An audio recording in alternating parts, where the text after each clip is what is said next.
Tanging sina Yuji, Todo at Angel na lamang ang natitira sa battlefield para tapusin si Sukuna. At ngayon na lumabas na ang full chapter 264 ay masasaksiyan na natin ang nalalapit na pagtatapos ng napakatinding labanan sa Shinjuku, na kung saan ay sa bandang huli ay sinorpresa lang naman dito si Sukuna ng isa sa napakaastig na teknik mula sa ating bida. This is Mr. Armageddon at huwag na natin patagalin pa. Let's go.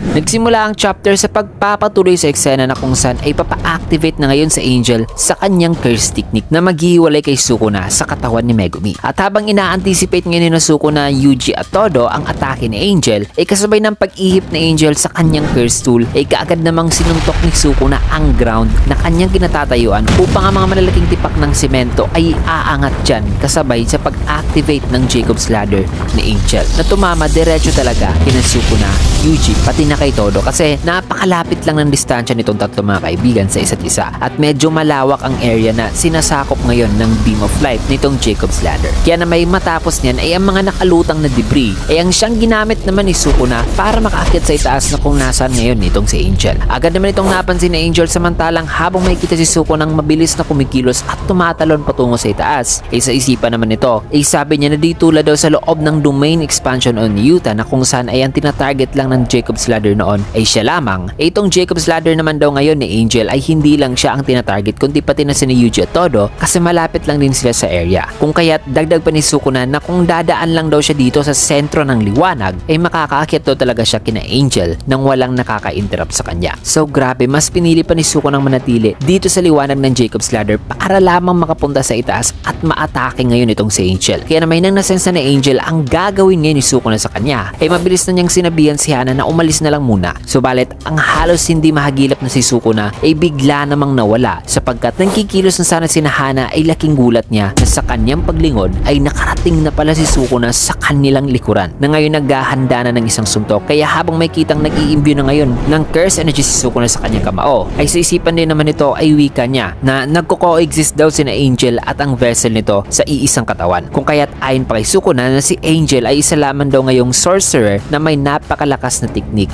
o curse technique pero may napakahina namang katawan o vessel kasi nga ay hindi sanay ang vessel ni Angel sa pagkipaglaban as a sorcerer. At ang pagkawala daw ng isang braso ng vessel ngayon ni Angel ay nagpapatunay na mas mahina na raw talaga ang katawan nito na dahil din dyan ay di tulad nung una ay ang Jacob's Ladder din daw ngayon ni na Angel ay di hamak na may mas mahinang output na kumpara sa Jacob's Ladder na muntik na rong tumapos kay Sukuna noon. Kung kaya tinapos ni Sukuna ang kanyang monologue na wikang Angel, bago pa man ako mahiwalay sa katawan ni Megumi ay tatapusin ko muna ang iyong buhay. Na matapos niyan ay dito na nagpakawala si Sukuna ng isang napakalakas na black flash na suntok na fortunately tinangkin naman niya ni Todo na ngayon biglang dumating at dinepensahan si na Angel. At ito na ang pangalawang black flash mula kay Sukuna na natanggap ni Todo na ngayon may kitang nakangiti pa rin si Todo mga kaibigan habang iniinda ang damage na natanggap nito. Kung kaya't dito na napa-impress si Sukuna sa ginawa ni Todo habang nakangiti na wika pa ni Sukuna na si Todo ay isa raw talagang Jujutsu sorcerer hanggang sa kaloob-looban nito. Matapos niyan ay tumalsik na si Todo mula sa itaas na dahil sa lakas ng impact ay bagsak at wala nang malay si Todo at Angel dito. Dahil dyan ay napasabi naman si Sukuna ngayon sa kanyang isipan na dahil sa wala na rong malay itong dalawa ay pwede raw niyang patayin si Angel mamaya sapagkat may isa pa raw natitira at yan ay si Yuji. Na ngayon laking gulat ni Sukuna nang biglang dumating si Yuji sa kanyang gilid na ngayon naghahanda na ng isang suntok. Dahil dito ay narealize ni Sukuna na dumaan din daw pala si Yuji sa gitna ng liwanag at sinundan siya para lamang makarating dito despite sa risk na pwede itong tuluyang masunog dahil sa curse technique ni Angel. So base rito mga kaibigan ay it goes to show na mas mahina na talaga ang Jacob's Ladder ngayon ni Angel unlike nung una kasi nga ay si Yuji ay di naman gaano na apektuhan sa Jacob's Ladder na yan. Kaya na may matapos niyan ay dito na sinuntok ni Yuji ang mukha ni Sukuna na habang nasa mid-air ay kaagad namang hinawakan ni Yuji ang dalawang binti ni Sukuna sabay ginamit ni Yuji ang kanyang bigat para mayhampas si Sukuna sa building na sa kanyang paghampas ay matapos tumagos-tagos si Sukuna sa napakaraming palapag ng building ay kaagad naman itong dumistansya kay Yuji. Ngunit nang hindi pa ito nakaporma ng maayos ay laking gulat niya nang biglang nag-activate si Yuji sa kanyang gilid ng cleave kung kaya't iniba ni Sukuna ang kanyang posisyon na maya-maya pa nang nag-iwan na ng cutting marks ang curse technique ni Yuji dito sa ground ay bigla namang nag-attempt si Sukuna ng mga atake gamit ang kanyang isang kamay na naiwasan naman ni Yuji. Subalit laking gulat na lamang ni Yuji nang may kasunod pa palang suntok sinuntok ang mga atake ni Sukuna kung kaya't napaatras na lamang itong ating bida nang bahagya niyang nasangga o na-block ang suntok ni Sukuna na ngayon makikita ang nakangiti sapagkat matapos pala ang dalawang black flash daw noon na napakawalan kanina ni Sukuna ay ito raw ang nag-trigger sa pagbalik ng reverse curse technique ng King of Curses at makikita na nag-regenerate na nga itong dalawang kanyang braso na naputol noon. So after those two black flashes mga kaibigan ay tulad sa epekto ng black flash ni Gojo noon na nagpabalik sa reverse curse technique output nito ay dito kay Sukuna ay completely nagbalik na rin ang kanyang reverse curse technique kaya na may dito na naging agresibo si Sukuna at hinawakan na ang kamay ni Yuji sabay sa isipan nito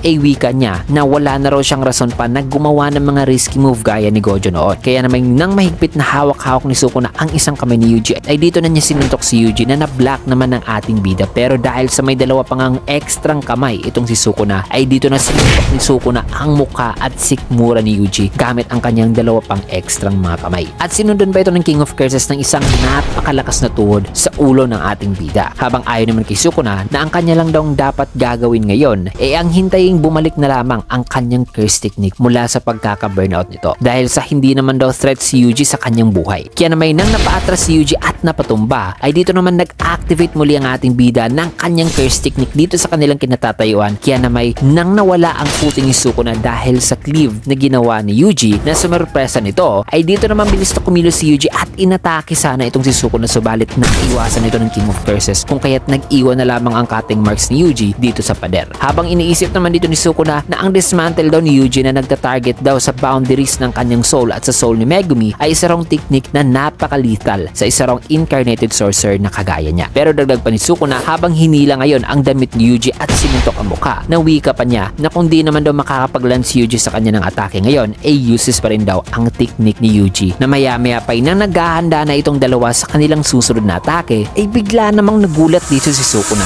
Nang matapos ang eksenang yan mga kaibigan ay pinakita naman ang isang flashback ni Gojo at Yuji sa loob ng domain expansion noon ni Jogo na kung saan ay nagpaliwanag dito si Gojo na ang paggamit daw ng domain expansion ay kumukuha raw ng maraming curse energy. However, may benefits naman daw ito. First off ay nagkakaroon daw ng stat boost ang user dahil sa pag-iiba ng environment na mahalin tulad daw sa buff sa mga video games. Dada pa ni Gojo na bukod pa raw dyan sa benefit na yan ay may isa pang benefit at yan ay ang curse technique din daw na inimbue ng user sa kanyang domain ay guaranteed daw na tatama talaga sa target. Na matapos ang flashback na yan ay back to present makikitang nag-activate na pala si Eugene ng kanyang domain expansion for the very first time in 6 years nitong manga mga kaibigan. So yan pala ang nagpagulat kanina at nagpabigla kay Sukuna. At finally mga kaibigan ay nakita na natin ang domain expansion ni Yuji na ngayon ay di pa natin alam kung ano ang pangalan nito. Napaliwanag naman ng narrator na ang rason daw sa kung bakit nakapag-activate ngayon si Yuji ng domain expansion ay dahil daw sa switch training noon ni Yuji at Kusakabe na ang switch training na yon ay tumulong kay Yuji na malaman ang fundamentals ng barrier techniques.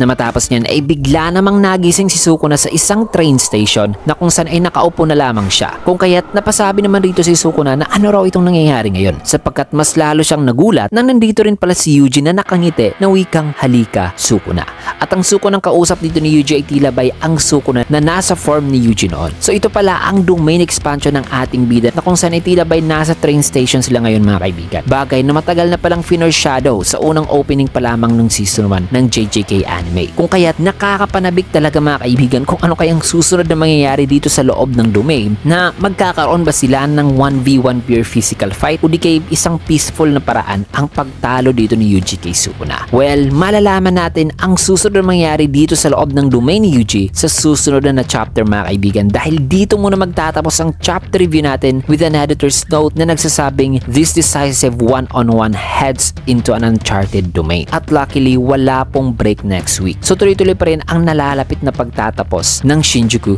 Showdown. At habang naghihintay tayo sa new chapter ay gagawa natin ng review ang lahat tungkol sa domain expansion ni Yuji at iba pa kung ano talaga ito mga kaibigan. Kaya naman kung nagustuhan nyo ang ating video ay can hit a like, comment, follow, subscribe na rin for more videos like this. Maraming salamat and see you guys again on my next video.